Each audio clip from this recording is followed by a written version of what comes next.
We aren't usually friends with our opponents in game. In actuality, we probably spend the vast majority of our time thinking that the enemy team got lucky because our teammates suck, and usually there's going to be some flame in the all chat. But if there's one thing that unites junglers together, it's the common pain of being spam pinged by your team and often told much worse things.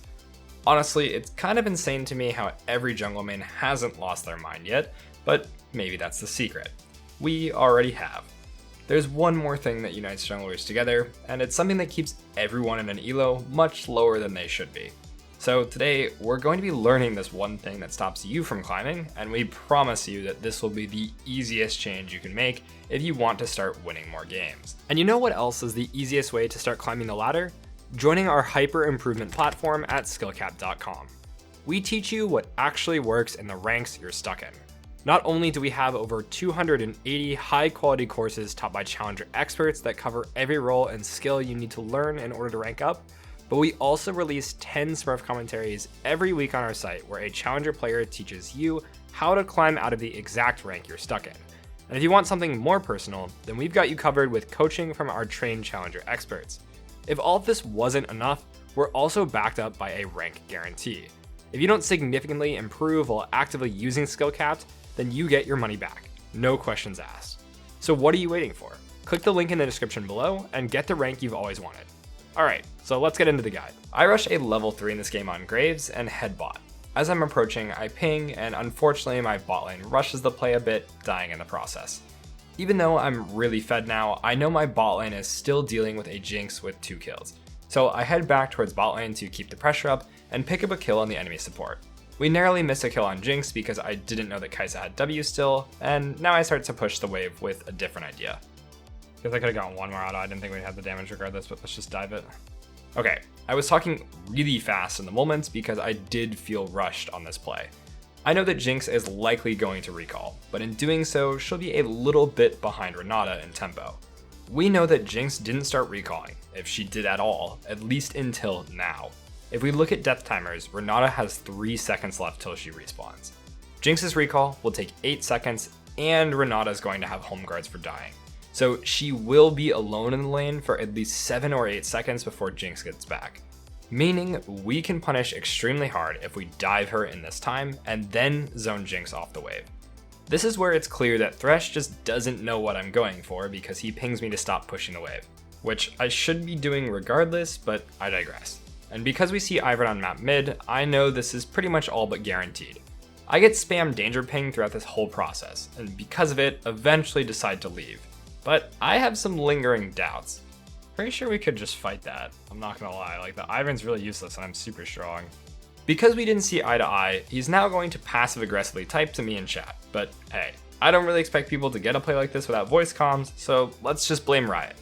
You can pretty clearly tell I'm getting a little annoyed, but I'm still going to keep trying to make plays. Ivern can't really contest this at all, if I can just hit him. I know this matchup like the back of my hand, because I was an Ivern maniac back in the day and struggled against Graves, and I know it's probably his worst matchup. Even so, admittedly this fight is not exactly ideal. I want to contest Ivern early because he loses super hard to me, but unfortunately this drags out a little long and mid is able to rotate in time. We lose, but not a huge deal, right?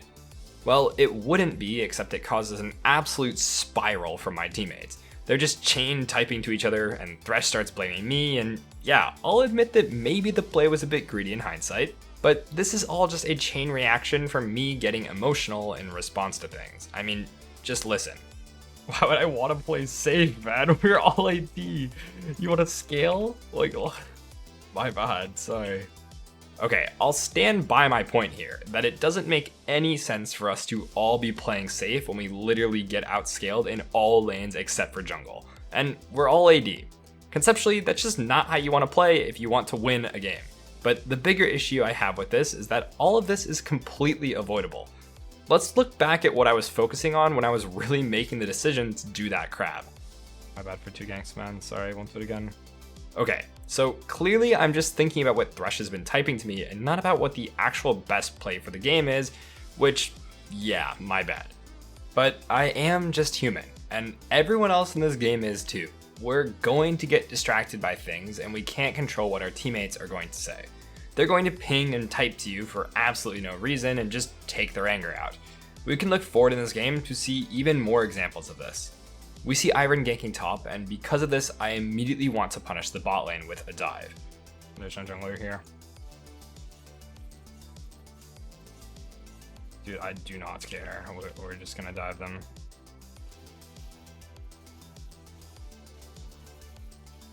Like, how hard is this, guys? I get showered with spam pings for even attempting this, and if I wasn't a challenger player and extremely confident that I was making the right call, then I might have gotten scared and just not gone for this, because my Thresh didn't want to follow up. Even though I die, Jinx misses 2 waves of farm at the tower, and we trade 2 for 1.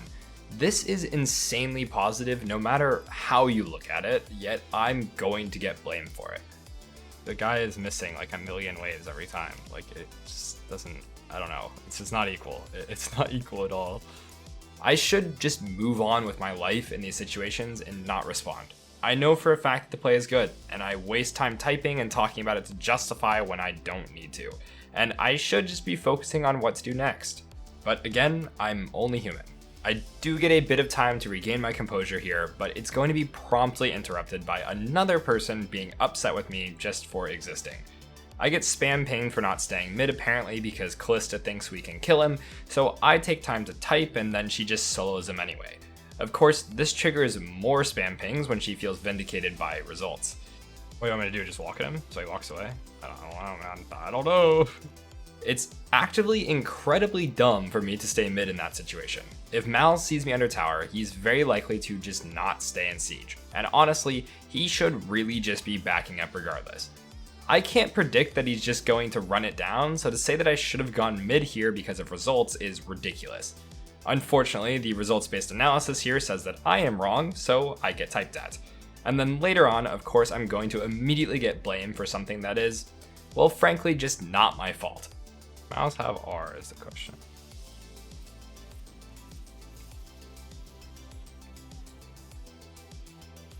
Slash is Ivern coming? How you can look at what just happened and have the absolute lack of awareness to type this, I just don't know. I think it's clear to see that my team is getting to me. Even though I'm 7-2 and stomping the game, I don't feel like it and I cannot make good decisions. My bad, guys. I will carry less hard next time. Sorry. This tilt immediately causes me to make a very stupid play of walking top lane while disregarding the enemy jungle. And well, I just end up kind of inting. I'm not saying this to put myself on a pedestal, but if I, a literal challenger player playing in Platinum, feel like I can't make decisions because my teammates are tilting me, how is any actual Plat player supposed to? We don't need to make the game this hard, and my teammates are going to keep testing my patience as the game drags on. What? Why are we doing this? Okay. Dude, what the what is wrong with my teammates, man? I swear. They're just like so bad. I don't get it. I don't get it. I don't get it. This game is making me lose my mind. I subconsciously just start making plays out of the fear that my team will run it down if I don't at least look like I'm doing everything in my power to stop them from dying. So in turn, I just start making worse plays. I'm very confident in my ideas in League of Legends. I know my true rank, I know that I have good ideas more often than not, and even still I'm getting baited into doing absolutely stupid plays, tilting myself and responding in chat and out loud to my teammates. We're totally fine to still win this game, yet it seems like everyone is losing their minds, myself included. I mean, when you watch this and again somehow blame me, I just have no words. I have to reload, bro. What? What I'm getting at here is that the best way of dealing with this is to just not see it at all. This is maybe just taking a page out of a psychology textbook, but it works here. The best way of dealing with a narcissist is to just not give them any attention. When you ignore people and they know you can't see it, they have no power in the situation and stop reacting as manipulatively. I've done nothing but hurt my chances in this game by typing, or responding to anything my teammates have said. And even if I had the willpower to just not type at all, which in such a ridiculous game I clearly did not, I can't stop my subconscious from just focusing on things that don't need to be focused on anyways and getting tilted. The more I play solo queue and deal with the absolute hellscape that it is, the more I realize that the only way to play it is just by full muting your team every game. There is literally no point to seeing the chat because half the time the information is just going to be worthless anyways. Just watch here at zillion pings that he has R, and then when I go in expecting a zillion R, guess what? No revive. If I just used my own judgment here and didn't see this ping, I would have played this fight a lot slower and just kept my distance. So in short, I got baited. In general, even if pings and information your team can provide you can sometimes be useful, you don't want to win a game because of someone else's information. Our aim should be to improve, and if we rely on a teammate that's good at communicating in one game and then suddenly have a teammate that's about as useful as leftover hot dog water, we're going to struggle. We need to be as self-sufficient as possible, which means gathering the information ourselves and not relying on anyone else. By keeping chat on, not only will you just get baited into making decisions that you wouldn't make without outside influence, you're going to just play worse because you won't focus on the game and instead focus on the real battle that usually happens in League, which is your team fighting with itself. This was my pitch to essentially get everyone to just start full muting everything when you get into a game. And I guarantee you that you will not only improve at a faster rate, but just immediately see a drastic improvement in your own level of play. Alright, before we wrap this up, let's tell you a little more about Skillcapped. We offer a 5-division rank up guarantee and think that's a pretty crazy thing to offer. It's like a gym membership guaranteeing you'll get ripped. Your local gym would go bust if they offered that, right? Not us. We've offered this for years because our service really does work. It works so well, in fact, that we're able to produce by far the largest catalog of premium league guides on the internet. We add over 20 videos a week with over 2,000 guides curated into over 270 courses. No one can compare. We've also sent challenger players into ELO Hell over 1,100 times and counting, where they commentate how to carry live. They also respond to all your questions asked. Sign up today for as little as $6.99 a month to improve fast and get the rank you've always wanted. Link in the description below. Thanks so much for watching, and we'll catch you in the next one.